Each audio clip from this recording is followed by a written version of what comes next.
اسلام کی انتہا کیا ہے؟ کھانا کھلانا، سخاوت، میٹھا بول بولنا۔ میٹھے بول پہ کیا پیسے لگتے؟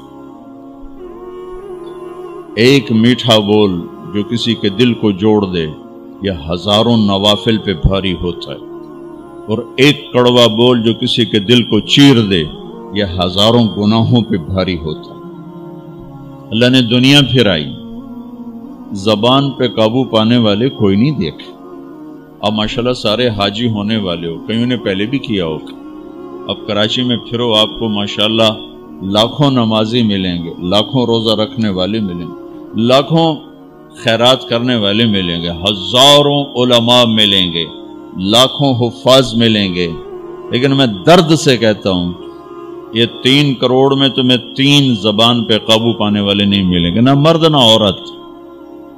اتنے تھوڑے ہیں کہ ہیں ہی کوئی نہیں۔ وہ جو بیچتے تھے دوائے دل وہ دکان اپنی بڑھا گئے۔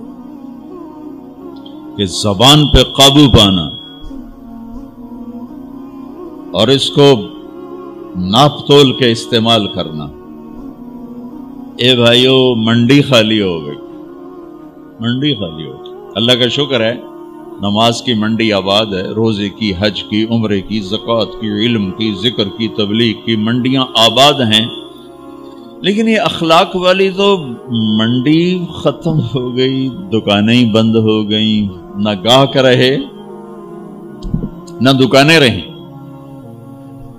نہ اس کی کمی کا احساس ہے۔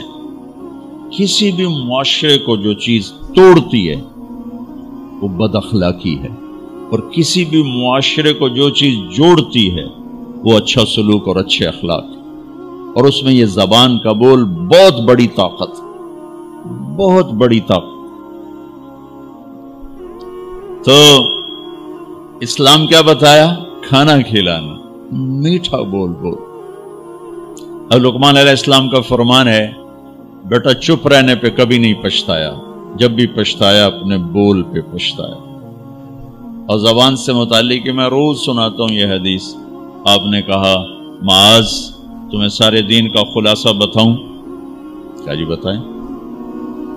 سارا دین 114 قرآن کی سورتیں، 10 لاکھ میرے نبی کی احادیث مبارکہ کا خلاصہ بتاؤں؟ کہ جی بتائیں؟ تو اب مجھے دیکھیں، اب نے یوں کیا،